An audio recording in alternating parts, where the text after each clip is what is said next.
Caribbean सागर के बीच एक परिवार अपनी यॉट पर छुट्टियां मना रहा होता है। माँ जूलिया तैरने के लिए पानी में कूद जाती है। आराम करते समय उसे कुछ अजीब महसूस होता है, लेकिन क्योंकि आसपास कुछ दिखाई नहीं देता, वह सोचती है कि शायद उसका भ्रम होगा। कुछ सेकंड बाद वही अजीब एहसास फिर होता है।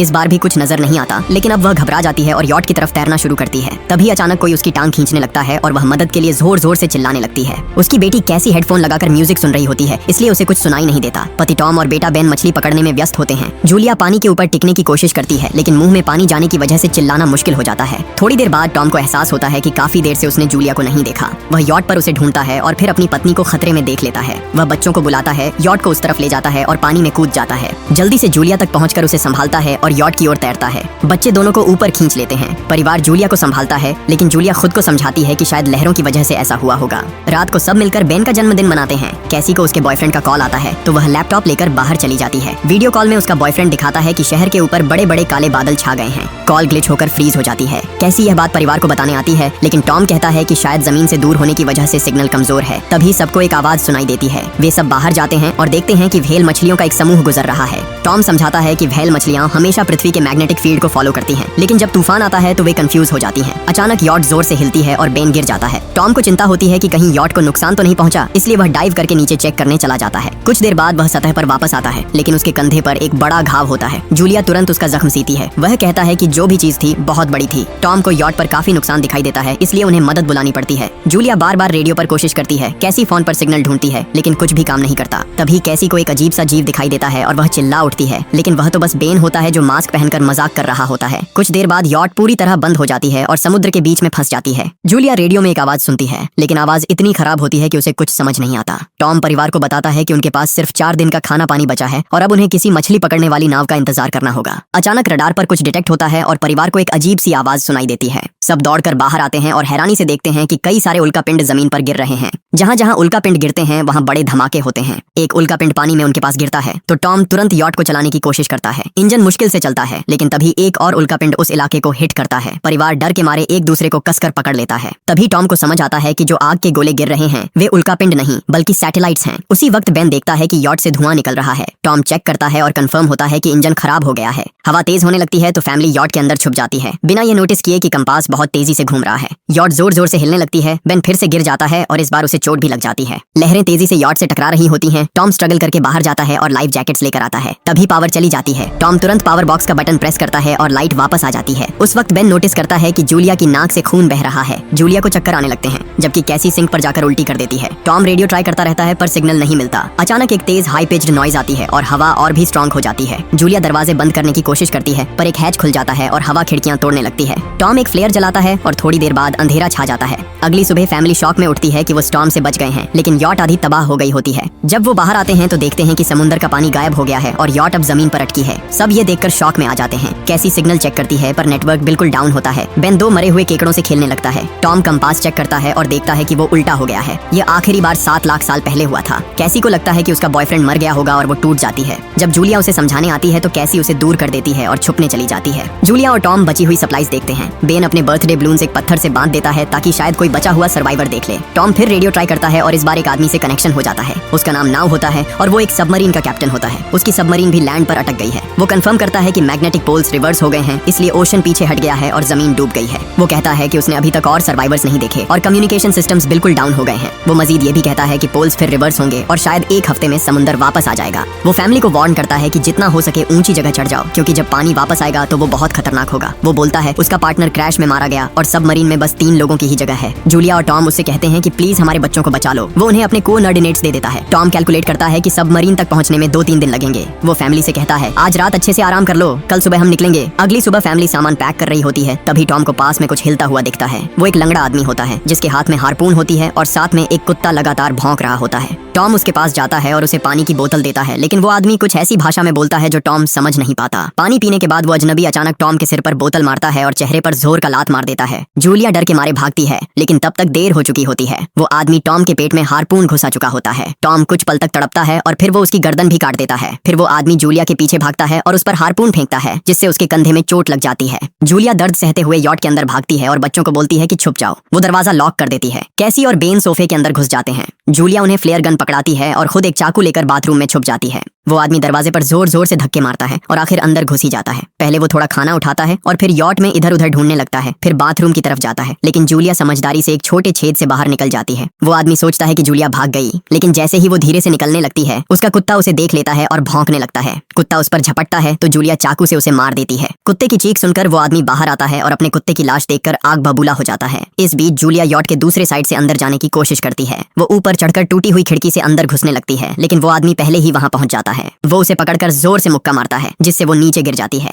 जूलिया फर्नीचर पकड़कर बचने की कोशिश करती है, लेकिन वो आदमी उसे लात मारकर दूर फेंक देता है। फिर वो उसकी कलाई पर पैर रख देता है ताकि वो चाकू छोड़ दे, और फिर उसके बाल पकड़कर उसका चेहरा जमीन पर दे मारता है और सोफे पर फेंक कर उसका गला दबाने लगता है। बच्चे ये सब कुछ देख रहे होते हैं। कैसी बाहर निकलकर फ्लेयर गन चलाती है जो सीधा उस आदमी को लगती है। वो जल उठता है और यॉट में आग फैलने लगती है। बच्चे तुरंत भाग जाते हैं, लेकिन जूलिया वापस आती है। वो उसे एक किक मारकर गिराती है, मैप और बैग उठाती है और वहाँ से भाग जाती है। बेन और कैसी अपने पापा के पास जाकर रोने लगते हैं। जूलिया भी उनके साथ बैठ जाती है और तीनों मिलकर आंसुओं के साथ टॉम को आखिरी अलविदा कहते हैं। तभी वो डरावना आदमी फिर यॉट से बाहर निकल आता है तो फैमिली फिर से भागने लगती है। कुछ ही देर में यॉट एक बड़े धमाके के साथ उड़ जाती है। थोड़ी दूर चलने के बाद वो लोग एक छोटे से झरने के पास रुकते हैं ताकि थोड़ा आराम कर सकें। कैसी सोचती है कि शायद वो पागल आदमी उनके पास गुब्बारे देखकर आया था। ये सुनकर बेन खुद को कसूरवार मानने लगता है। जूलिया उसे समझाती है कि इसमें उसकी कोई गलती नहीं थी और सबको आगे बढ़ने को कहती है क्योंकि वो आदमी अभी भी उनके पीछे है। रास्ते में एक छोटे तालाब के पास बेन एक मरी हुई हैमरहेड शार्क देखकर हैरान रह जाता है। तभी जूलिया नोटिस करती है कि वो आदमी फिर उनके करीब पहुंचने वाला है। सब लोग दौड़ पड़ते हैं और एक रेत के टीले से नीचे गिर जाते हैं जहां उन्हें जहरीला कचरा दिखाई देता है। फैमिली सावधानी से उसे पार करती है और लगता है कि उन्होंने उस आदमी से पीछा छुड़ा लिया है। चलते चलते उन्हें बड़े बड़े मरे हुए सी एनिमल्स और समुद्र के नीचे जमा हुआ सारा प्लास्टिक दिखने लगता है।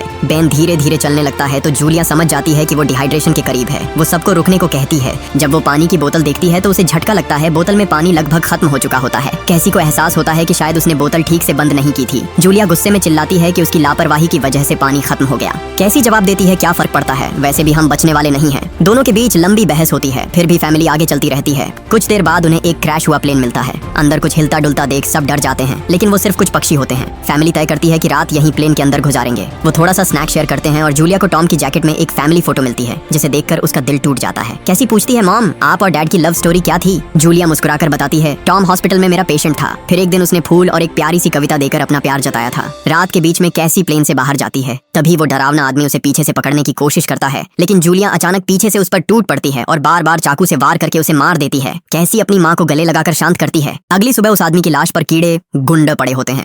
फैमिली नोटिस करती है कि उसके शरीर पर कई काटने के निशान हैं, मतलब इस एरिया में कोई खतरनाक जीव छिपा हुआ है। जैसे ही वो लोग वहाँ से निकलते हैं, केकड़े उसके मुंह से बाहर निकल आते हैं। कुछ घंटों बाद जूलिया और कैसी मैप देख रही होती हैं, लेकिन बेन धीरे से आगे निकल जाता है। जूलिया चिल्लाती है, रुक जाओ, लेकिन बेन एक तालाब में झुककर पानी पीने लगता है। जूलिया तुरंत उसे खींचकर बाहर निकालती है और समझाती है कि अनजान पानी उसे बीमार कर सकता है। धूप बहुत तेज हो जाती है तो फैमिली अपने सिर कपड़ों से ढक लेती है। बेन को चक्कर आने लगते हैं। तभी उन्हें कुछ पुराने कुर्सियां मिलती हैं और जूलिया कैसी उनसे एक टेम्पररी शेल्टर बना लेती हैं। जूलिया बेन को इंजेक्शन लगाती है और तय करती है कि वो रात वहीं बिताएंगे। सुबह जूलिया एक अजीब सी आवाज सुनकर उठती है। बाहर जाकर देखती है तो क्रैब्स का एक बड़ा झुंड उनकी तरफ आ रहा होता है। वो तुरंत बच्चों को उठाती है और तीनों भागना शुरू कर देते हैं। भागते भागते उन्हें एक बड़ा कार्गो शिप दिखाई देता है। वहाँ 3 क्रू मेंबर्स जिंदा होते हैं। एक औरत उनकी मदद करना चाहती है, लेकिन बाकी 2 आदमी मना कर देते हैं और तीनों फैमिली को बाहर छोड़कर कंटेनर लॉक कर लेते हैं। क्रैब्स पास आ जाते हैं। जूलिया बच्चों को कंटेनर के ऊपर चढ़ाती है। खुद जब चढ़ने लगती है तो क्रैब्स उसके पैर को जोर से काट लेते हैं। बच्चे उसे खींचकर ऊपर चढ़ाते हैं, नहीं तो वो नीचे गिर जाती। कंटेनर के एक छेद से आधे क्रैब्स अंदर घुस जाते हैं। क्रू मेंबर्स फायरिंग शुरू करते हैं, लेकिन क्रैब्स उन पर हावी हो जाते हैं और दोनों को मार डालते हैं। आखिरी आदमी छत के होल तक पहुंचता है, लेकिन क्रैब्स उसे भी नीचे खींच लेते हैं और वो भी मर जाता है।